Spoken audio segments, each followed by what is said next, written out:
Hey you folks, it is David back again with another video. Hope you're all doing well. And tonight I'm going to be talking about the film I just watched, 1917. Oh, I thoroughly enjoyed this movie. And in keeping with the way that I like to do my little review / rants / my thoughts videos on these films that I watch and want to share my thoughts on, I want to let you know about what I was going through today, leading up to the time when I watched the movie. I was really out of it. I've been kind of depressed here lately, and, well, I was sitting there at a red light in Mobile, Alabama, and just thinking, I don't have a whole lot of money. I know I want to watch this movie, but I don't want to watch this movie. Not that I don't want to watch the movie, but who knows, I just don't want to deal with the people and get there and deal with this traffic and all this stuff. So I was getting kind of really lazy about it, and I was going to chicken out on it and not really make the leap and go see it, go to the movies and do all the stuff I needed to do. But also at the same time, I knew that if I watched this movie, as surely as I would enjoy any movie at the theater, in a big dark theater, and just zone in and be immersed in it, I would be taken out of my humdrum day, and I would just have a thoroughly enjoyable experience, and I sure did. I'm so glad I watched this movie.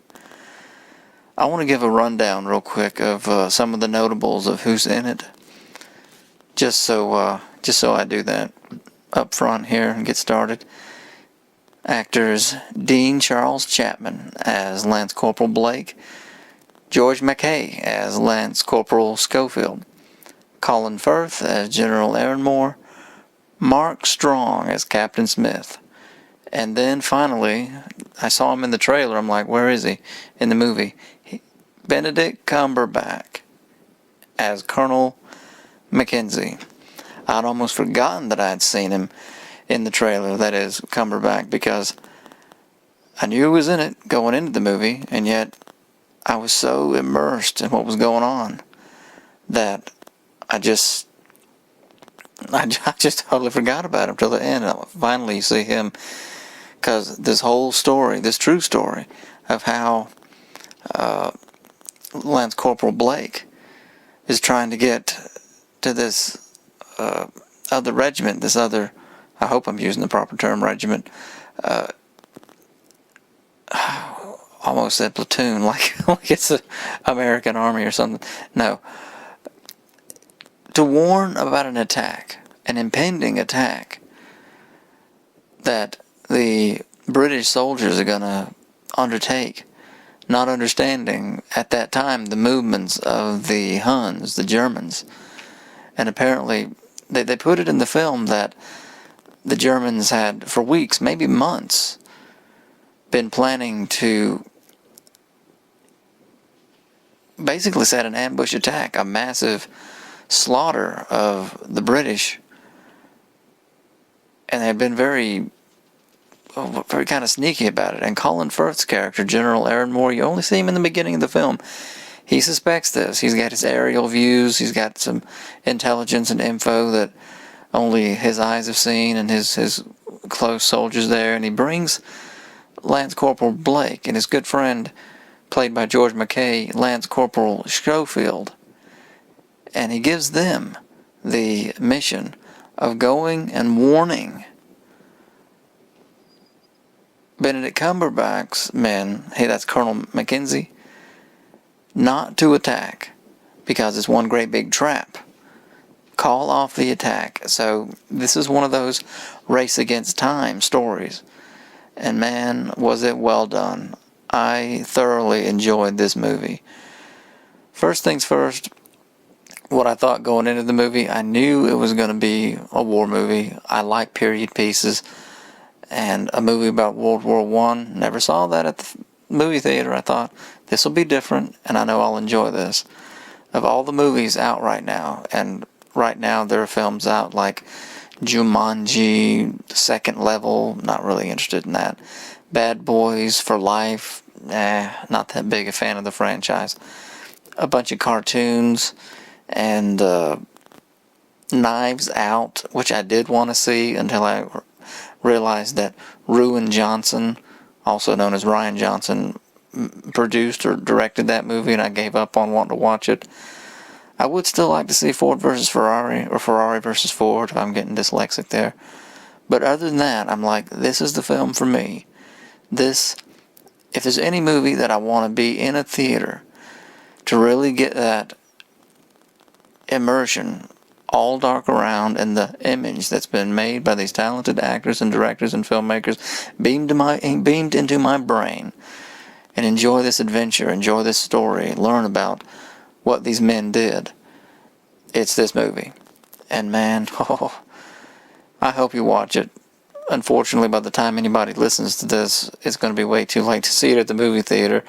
But at any rate, turn the lights off, rent it, buy it, because it's well worth it. I'm going to go into spoiler territory now, so if you don't want to hear details of the movie Ruined, please go ahead and click out right now, because it's just that good. It's just, to me, it's just that important that I share what this film meant to me, and how some things happened that I didn't see coming. I don't know their story. I was leaving it to this film to tell me the story. And, for instance, at the end of the film, the wonderful music score is playing, and I see that it's directed by a Sam Mendes. But also, right before that, I remember, and it's only been a few hours since I've seen the movie, keep that in mind, I forget the name, but the last name was Mendes. It said, "Thank you to so-and-so Mendes for telling us the stories." And then this is directed by Sam Mendes, and I thought, I gotta look that up. I gotta find out what's the connection there. It seemed like an In the Family type of thing. I may be totally wrong about that, but it just seemed that much more. This film, skipping ahead, this film was intimate. It was personal. It told a story, and you've seen a bunch of war movies. I've seen several war movies where the soldiers you've been following throughout the film, throughout the story, they make it, and they complete their mission victorious. And yet, there's a haunting way that this one's done, where you've seen it 100 times, where at the end, a soldier will look at a photograph of either his family or his love, that is his wife or girlfriend, and I'm thinking mainly of, right now, The Memphis Belle, with Matthew Modine and a bunch of other people, how he looked at that photograph of his wife, I believe it was. That's forever etched in my mind. This film did that kind of thing too, and yet there's a haunting, personal, not sad, but melancholy, very reflective, very, I'm not using the proper words, but just very deep meaning, in as much as this soldier who does that at the end, played by George McKay, Lance Corporal Schofield, who you follow throughout the movie. And again, if you don't want to hear spoilers, click out of this video now. You are warned. Here goes. Okay, I'm assuming you've clicked out of the video and you don't want things spoiled, so don't blame me for ruining it for you if you don't want to hear anything in particular about the movie. There is a scene after they get their orders. Again, I'm not doing justice to this, but the personal journey you learn about these two soldiers, Lance Corporal Schofield and Lance Corporal Blake. Keep in mind, it's Blake's older brother who's serving in the regiment that's going to attack the next morning, going to attack the Huns. I forget if he was in the first wave or the third wave, but anyway, yeah, it turns out he was in the first wave and that he survived. But again, that's skipping ahead. He's trying to get to his brother Blake, and he's ready to go as soon as he gets his orders. It's his brother's life that's at stake. And so you see where he's coming from. But at the same time, Corporal Schofield's got this very reserved, let's think this through, let's be clever about this or we'll be dead. Let's wait until nightfall and move on to the cover of darkness so we won't be seen. And again, it just takes you back to that time and place, in as much as I'm thinking about it a couple of minutes after he says that, thinking, well, that wouldn't be possible today, as clever and as good thinking as it is, because today there are night vision goggles all over the place, and so it doesn't matter if you move by day or night, you'll be seen. But it takes you back to that time, realizing those are the circumstances of that day, and he's just trying to make sure they come out of this thing alive, that they accomplish their mission. But the more it goes on, you realize he's been in combat before in a way that his companion there, Corporal Blake, hasn't. Not that he hasn't been shot at, not that maybe he hasn't shot, but that Corporal Schofield was involved in some kind of action for which he received a ribbon for valor, or for his heroism, or whatever. And there's this interesting part of the movie where, as they're going along and as they're talking, Blake realizes, when Schofield tells him that he had gotten rid of it. He had gotten rid of his award, his ribbon. And Blake's like, "What? How could you do that?" And Schofield's like, "It's just a piece of ribbon." And then Blake's like, "No, it's not. It's also a piece of tin." And it was it was a neat little scene, but Schofield is on the verge of crying when he kind of turns around and says, "I hated going home, knowing I might not be back again." I'm messing that line up, but it's a touching moment, realizing it's because of some people, some family he misses back home, that his mind would be messed up, that he would have to go to war and all this. And Corporal Blake, who's trying to get to his brother and warn him, "Don't attack, the Huns are waiting for you, it's going to be a mass slaughter," they just don't see eye to eye on some things. But it's so well done. You see exactly where he stands and what he's thinking, and where Schofield is thinking also, where he stands as far as, yes, I received this medal, but it doesn't make you special. It doesn't mean anything. It doesn't mean you're more important than anyone else. And Blake, he had this disagreement where he says, it is important. It is important. And anyway, it's just their conversations back and forth from the beginning of the film, literally, the beginning of the film. It's so personal. It's so well done. I hope this film gets as many awards as possible, because the cinematography is also gorgeous. It looks good, and there must be, what did they take, like maybe a dozen takes in this film? Literally. I keep saying literally, sorry. But yeah, there are takes. Just one continuous scene that lasts for minutes and minutes, and I noticed it right away, thinking, you know what, there hasn't been an edit since these two guys woke up from their nap at the beginning of the film, and they've had this like 5-minute long dialogue conversation as they're walking along through this trench, like waiting for other people to pass by and going ahead of people, yes sir, no sir, and this conversation they're having as they're going along. This is so well done. Kudos to these guys. And then it really gets into high gear on that as they're leaving, and Lance Corporal Blake is just skipped to Malou. He's walking fast. He's trying to get through people. A sergeant gets in his face like, "Who the F do you think you are? There are wounded men here. You wait your turn." And he's trying to tell him, "I have orders from the general." Schofield has to bail him out of that, saying, Sir, we have to get to General McKenzie. We have orders. We have to move. Let him go."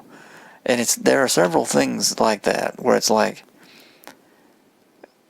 you think about the situation, the stress that these men are under in this war zone, how that they're all tightly wound, they all have their mission to do, and the military sometimes it trips itself up, getting like stepping on each other by accident. And for instance, when they get to the edge of no man's land, as it's called, they're looking for somebody who can show them the best way across. And this guy says, "These men have fought and died for every effing inch of this land, and now they say we can just suddenly have miles? It's a trap." And so he's suspicious of the orders they've been given, even though he sees right there it's from General Aaron Moore, Colin Firth's character, that they've got to go.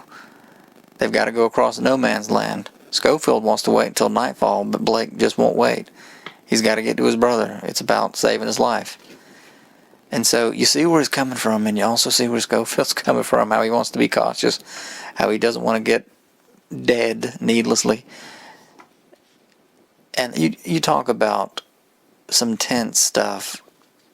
Their first little trek across no man's land, where Schofield, he holds some barbed wire back for Blake to pass through a break in the line, in the fencing, and he rips his hand open by accident, and that's his first little thing, and you can almost feel his pain as he's looking at it, and he's like, ah.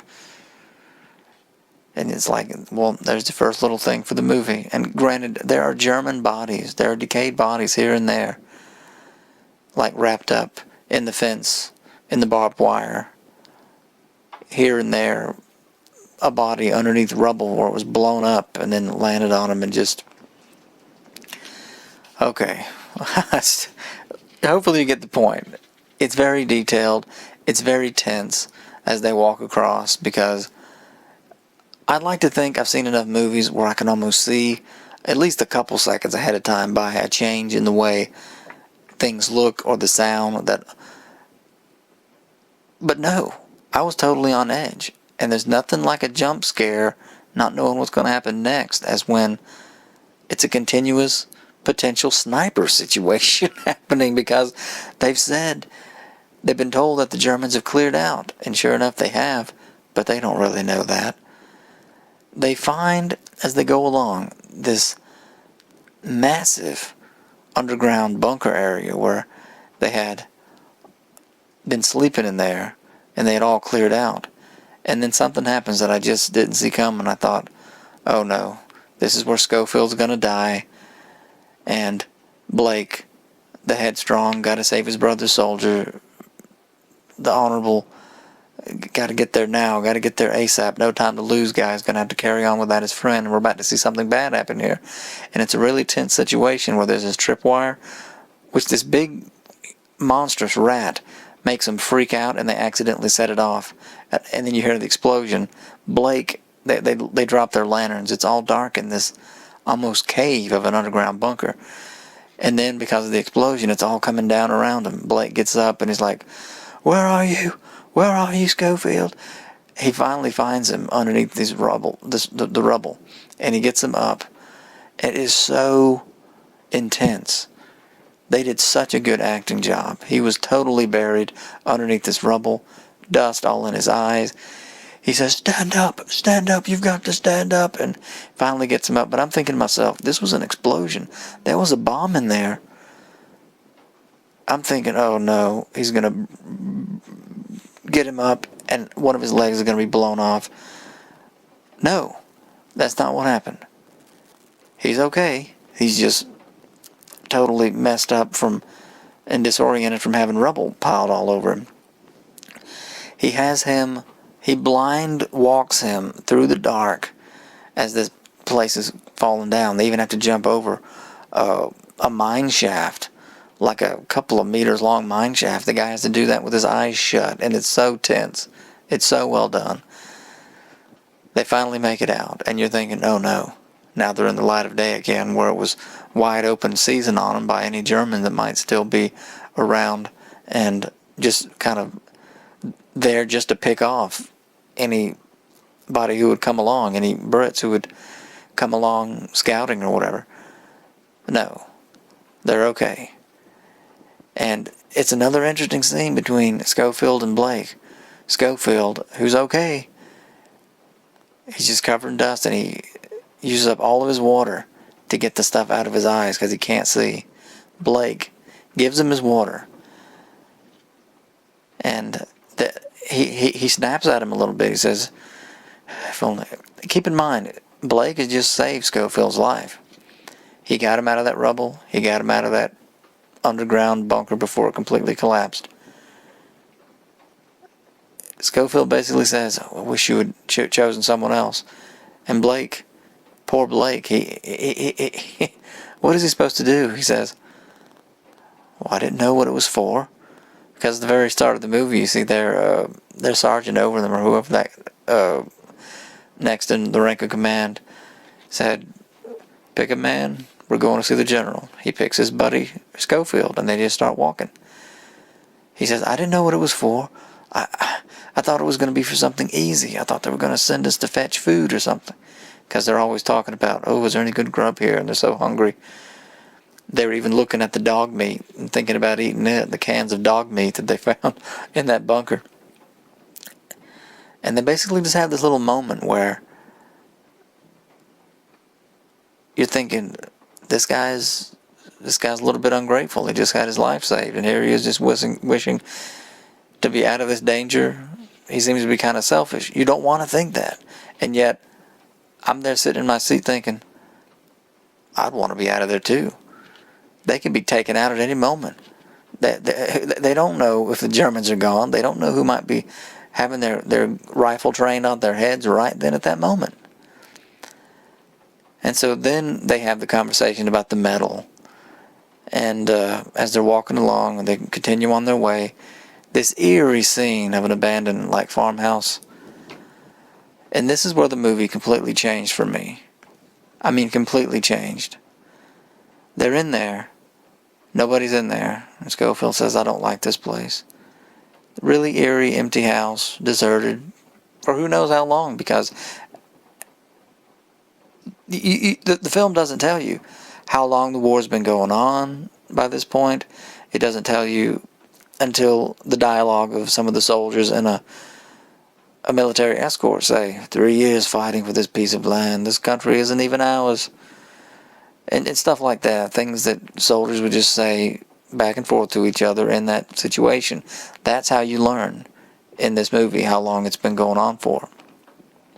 And again, the year must be 1917, obviously, as far as when this action was taking place and when this story took place. And this is the part of the movie right here, maybe 40 minutes in, if that. Because again, the way it unfolds and the cinematography, it seems like these guys just woke up that morning. Blake was told, pick a man and we're going to go see the general. And they immediately set off. Maybe 2 hours tops in their lives have passed.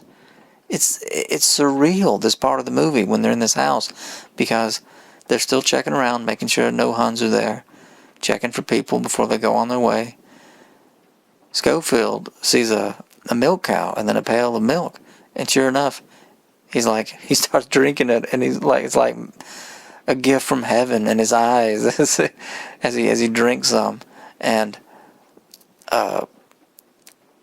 Blake comes out there and he says, look at that, a dogfight. And there are these planes in the sky fighting each other. Not exactly jets, roaring past. It's kind of surreal to watch them fighting. Looked like 2 Brits versus 1 German plane, and they shoot the German plane down. And that, wouldn't you know, the German plane lands right there in this barn area where they were. And I'm thinking to myself, this could have looked a little bit better. You don't have to run in a straight line away from something coming at you like that. But I'm not going to fault the movie for that. Who knows, maybe that German pilot was looking for something to slow him down. But the thing is, the pilot survives. He's on fire. And this is the amazing part of this movie. Or one of the amazing parts. This is Blake and this is Schofield at that moment, in a nutshell, what kind of man each of them is. They drag the German on fire out of his plane. Of course, who knows if his legs are all busted up, but the point is he was on fire. Blake's trying to calm him, and Schofield says, we should put him out of his misery. And Blake's like, no, he needs water. Go get that water. And again, this is one of those continuous, non-edit, non-breaks in the film. It's one continuous scene. You follow Schofield over to the well. He's starting to pump some water. And it looks like it's so dirty. It's like he's trying to pump some until it's clearer or something. All of a sudden you hear Blake say, no, don't. And then you follow Schofield back. And maybe there was a break in the scene right then, because this pilot, the German pilot who Blake's trying to help save, has gotten hold of his knife, or his own knife, I forget, and has like knifed him in the gut one time. And Schofield, he jumps into action. He shoots the German pilot, who's still who's still sitting on his butt on the ground, because his legs are probably busted up, who knows. Shoots him in the chest or whatever, shoots him in the head, kills this freak who they were trying to save. And then it's the wildest thing, and it's so surreal and haunting. Even at that moment, you're thinking, is this happening? Is this really happening? They were trying to help the guy, Blake was. He's knifed, and the panic on his face, it was an amazing scene, in my opinion, because he's looking down at exactly where he's been punctured by this, looked like a 9-inch, like a 2-foot-long blade, this guy had, like a bayonet. And he's like, oh no, no, God, no. I don't know if it was in his liver or what, that the darkness of the blood or something, but looking back on it now, I keep using the word haunting, Hauntting, if I'm not pronouncing myself. I'm laying on my bed here as I recount all this. It's like he knew he was going to die at that moment, even though he was still alive. And he kind of collapses, and Schofield's trying to help him, and they wrestle back and forth with each other about, no, just send a doctor here for me. He's like, no, we can't, we've got to keep moving. Schofield, he still has his presence of mind about him, about what's possible and what's not, and their mission, their objective at that moment. And it's something that I just did not see coming, because I don't know their story. I don't know what was about to happen. I'm watching this movie, and I'm relying on this movie to tell me the story. And in a very touching, very emotional scene, again, so well acted. It's like you were just there. It's like you were there in 1917. You're beamed in there with somebody who just happened to have a video camera from 2019 and recorded what happened to these men. He tries to stand him up, and he's like, no, no, no, and he calls him a bastard. Let me down. It's just so hard to watch. It's so hard to watch as you're thinking, how is he going to help him? How is he going to help him? He's obviously got a mortal wound. You don't really understand that, because I've watched so many movies. It's like Last Action Hero. Oh, this is just a flesh wound. Not to them. These soldiers have seen enough now and know enough about the body. He's in serious trouble. And for whatever reason, it's like he's incapacitated. It's like he can't walk. It's hard to really compute what all was happening in that moment, as he's going into shock, and he's trying to talk to Schofield, and he's saying, am I dying? And Schofield, after this long pause, he says, yes. And Blake starts talking like, please write my mother, and he starts weeping a little bit, crying. And again, this is so well done, as he says, tell him I wasn't scared, tell him I was brave, and all this. You know what my brother looks like? He looks like me, only a little taller. And so he tells him all this, and there's Schofield just at a loss. He's holding him, and Blake actually looks down at himself after he closes his eyes for a moment. He says, what happened? Where am I? And then Schofield reminds him, you were stabbed. And I think that's when he says, am I dying? And he says, yes. And when he finally does, he breathes his last breath, and his face just goes all peaceful. You can't believe it. I can't believe this just happened. This is our hero. This is a guy who's this brave soldier who has done literally nothing wrong. He saved his friend's life. He's trying to save a lot of lives. He was trying to save this German pilot's life when the German pilot stabbed him in the gut. And that's what he gets. This is how his life ends. And there's Schofield. and just on the verge of tears, holding him. And I think he's holding him for long enough, all of a sudden, other soldiers arrive. And you're thinking to yourself, I'm thinking to myself, who in the world are these guys? The film doesn't show you just yet. You just see their boots. I'm thinking, I hope they're British. And they are. But again, it's so surreal because you're like, nobody is here. This is a deserted place, a war zone. No women, no children, no color. One lone cow hasn't been gunned down by the Germans. That's the only other living thing here. And all of a sudden, right then, this very small convoy of Brits shows up. And that's when you see, Mark Strong, who I really like, is Captain Smith. He helps Schofield get to where he's going a little bit. Then again, it's so compact. It's like this whole movie transpires over like 5 miles. He's only in the back of this transport jeep, this big old transport jeep, for maybe 5 minutes, listening to the banter, the back and forth of other soldiers. And the thing is, it's like he's still back there holding Blake in his arms as he died.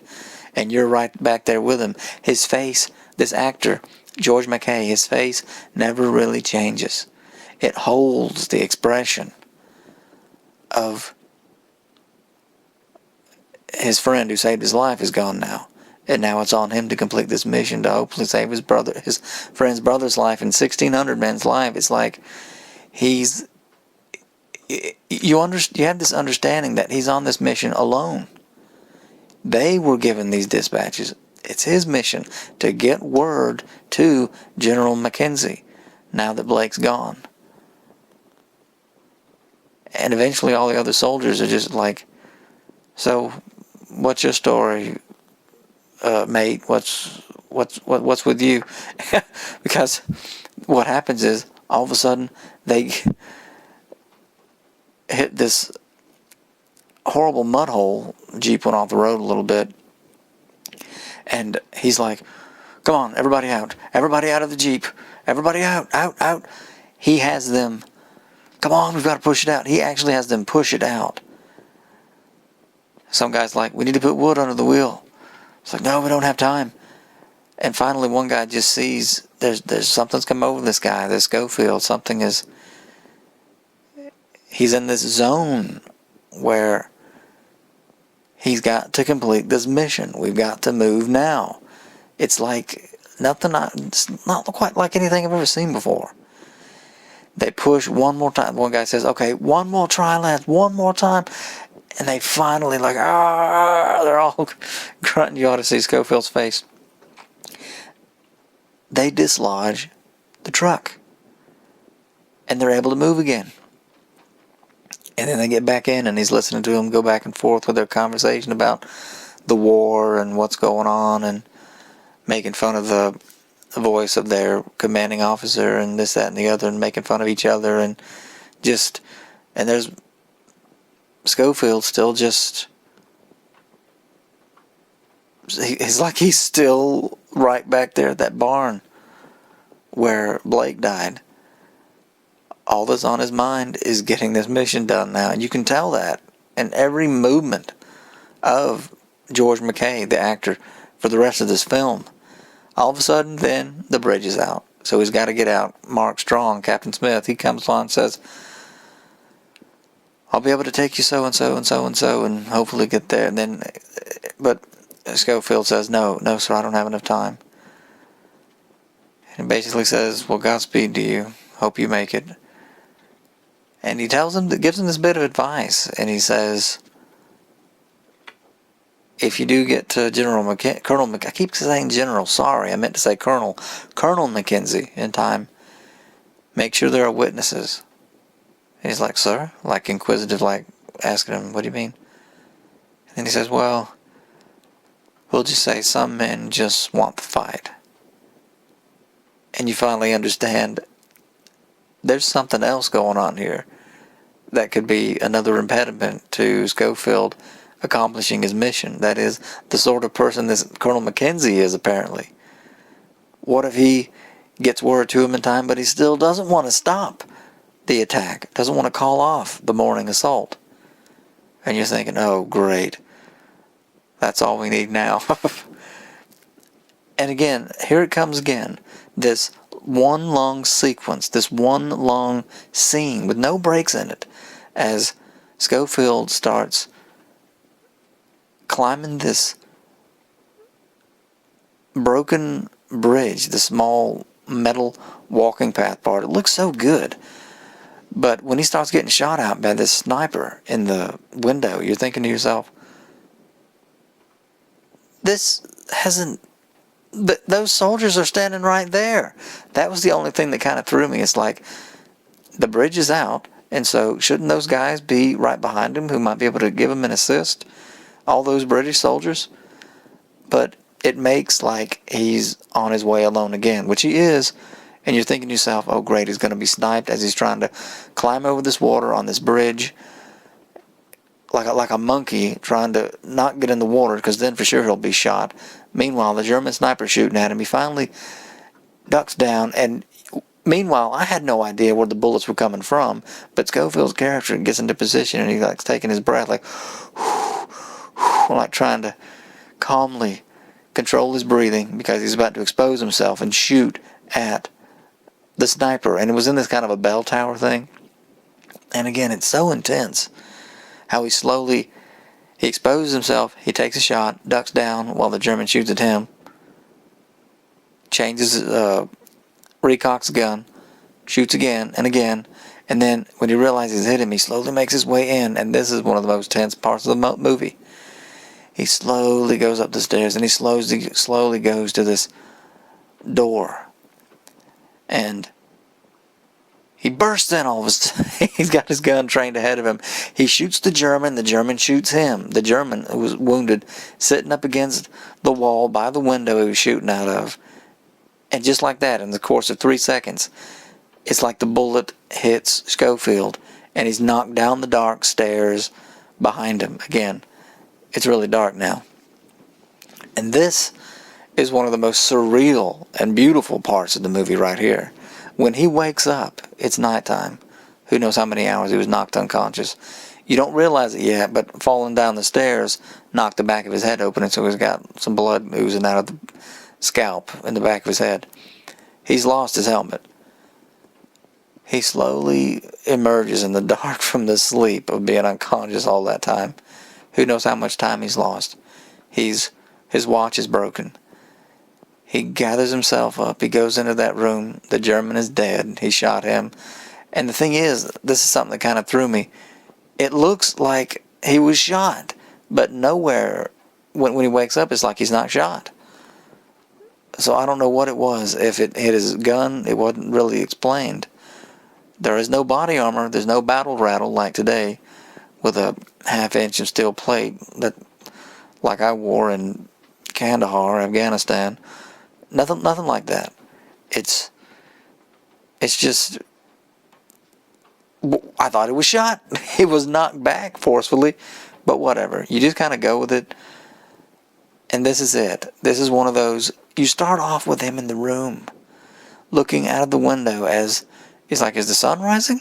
Is the whole world on fire? No, what it is these nighttime flares from whatever operation the Huns were doing. It was lit up. And it is gorgeous. Keep in mind, it's very eerie, very surreal, very bad dreamlike in as much as this town is in ruins. Only the bottom corner structures of most of the stuff is still up, and that's what you see in the trailer. Pitch black, but then flares going up, so that when the light shines down, you see everything in shadow, and brightly lit one side, and this utter shadow slowly moving. It's like a moving silhouette or something. It's gorgeous. It starts off with his view going out of the window, and then all of a sudden the camera ducks down, and you see him again walking outside. One continuous shot. Again, so well done, so great. And he starts walking through this eerie, it almost looks like maybe he's having a bad dream, and he hasn't woken up yet. No.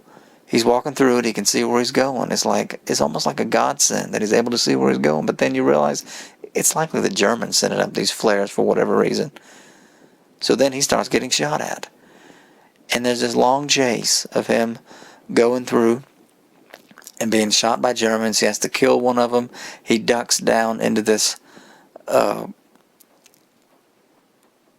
cellar where this young French woman had this baby. She was freaking out, thinking he was a Hun there to do who knows what, or if he meant no harm. She had no idea.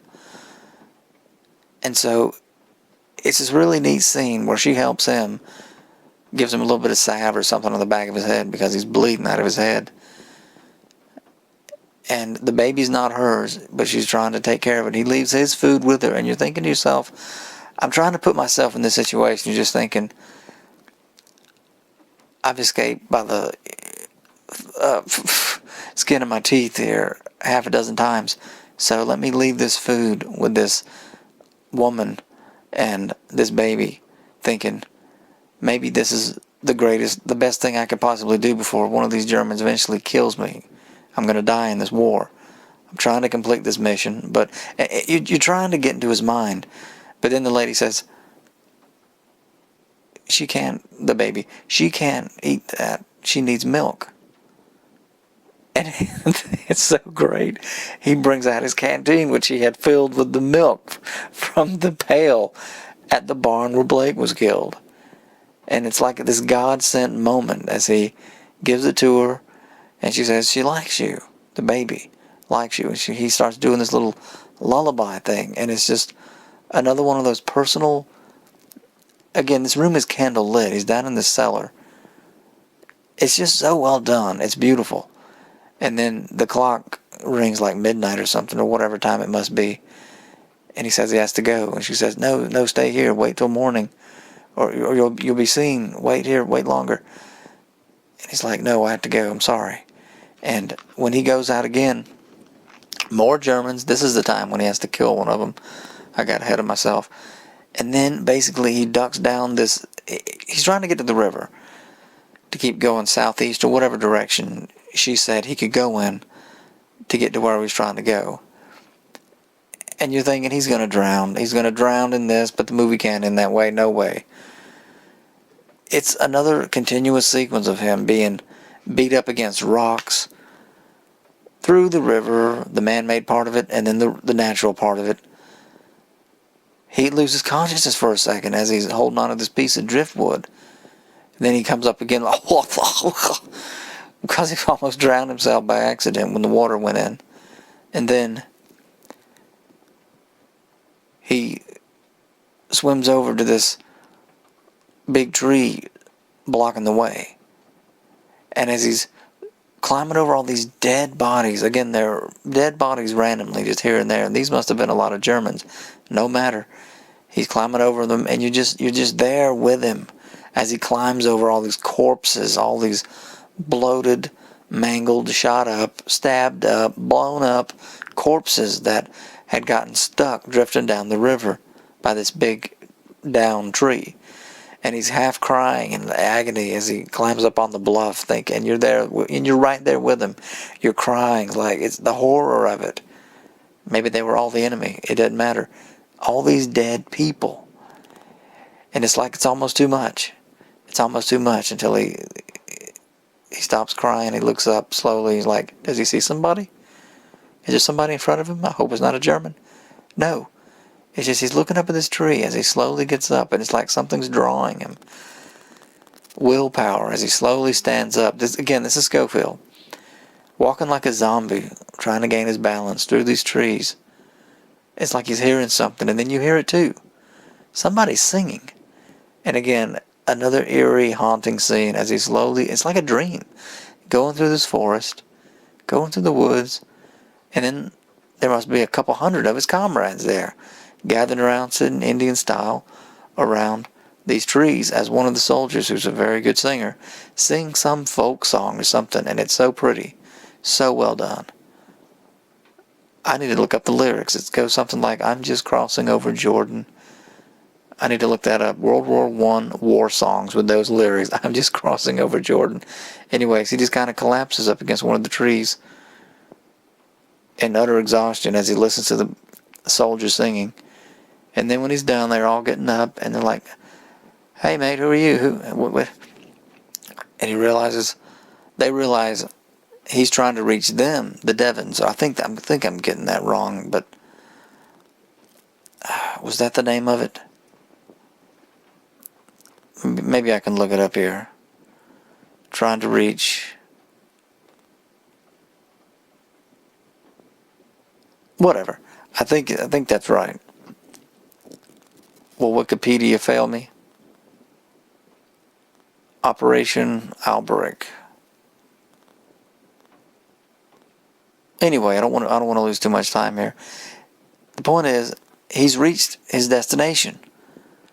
He's found this other regiment that he was trying to get to, and now it's all about getting the dispatches, getting Colonel Mackenzie to understand the general says call off the attack. And so then the whole rest of the movie, it must be like 5, 6, 7, 8 minutes of him trying to get through trenches, getting through all these guys who are getting psyched up. They're running here and there in the trenches. They're being told, "Stand your ground, men. Get ready to attack. Ready, everyone. Keep your..." Basically like a sergeant here and there trying to keep the morale up, stay focused, and why are you going this way through the trench, you idiot? You only go that way, and yelling at him, yelling at Schofield as he tries to get to Colonel Mackenzie, and he bumps into one person, 2 people, 3 people, all upper brass people saying, "You're not getting in there to see him, he's down there." Yeah. And literally, there are a couple of guys at the very end trying to keep him from going in, but he can't be stopped now after all that he's come through. He bursts in, and Cumberbatch, Colonel Mackenzie, wasn't having any of it at first, and he says, "So these are directly from high military command," or whatever he said, and he's got the orders in his hand. A second in command or whatever takes it from him and hands it to Mackenzie, and only reluctantly does he finally say, "Tell him to stand down."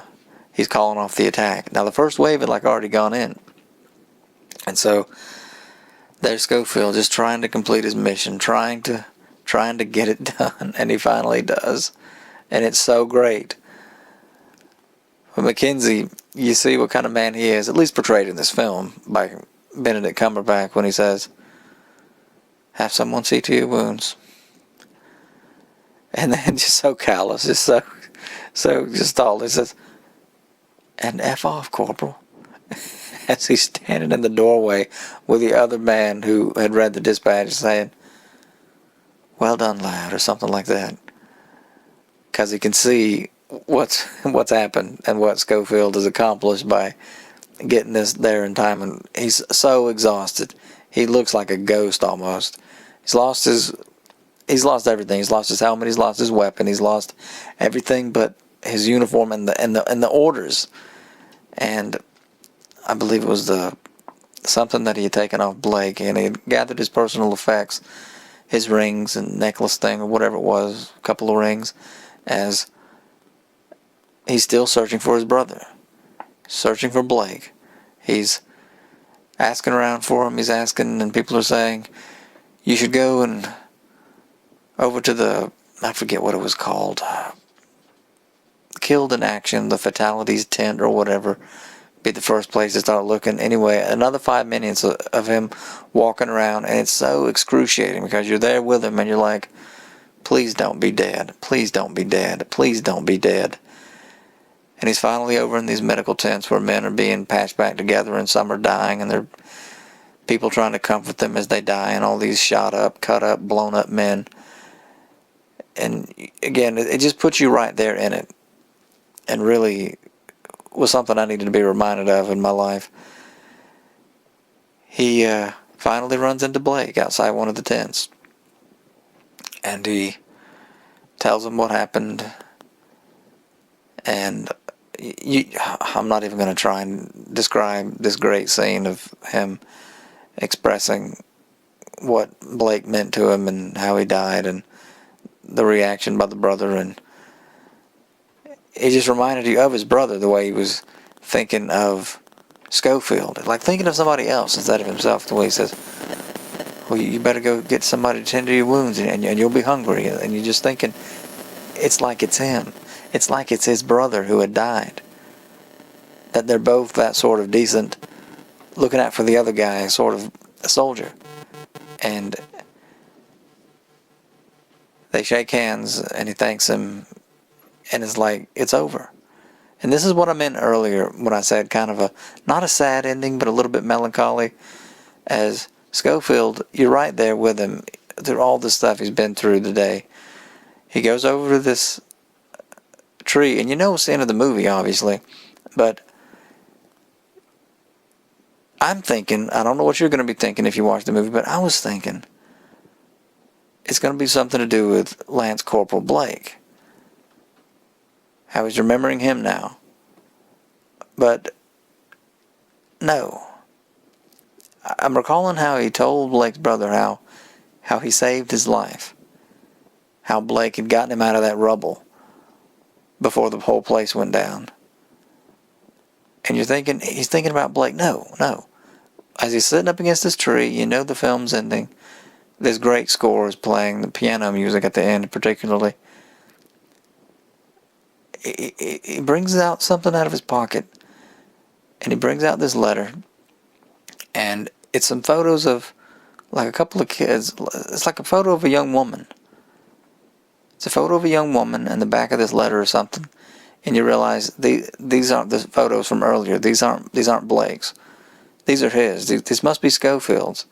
It's a photo of a young woman in the back of this letter, and you realize the writing on it, and it's so well done, the way the camera, you can see what's written on it. It says, "Come home to me."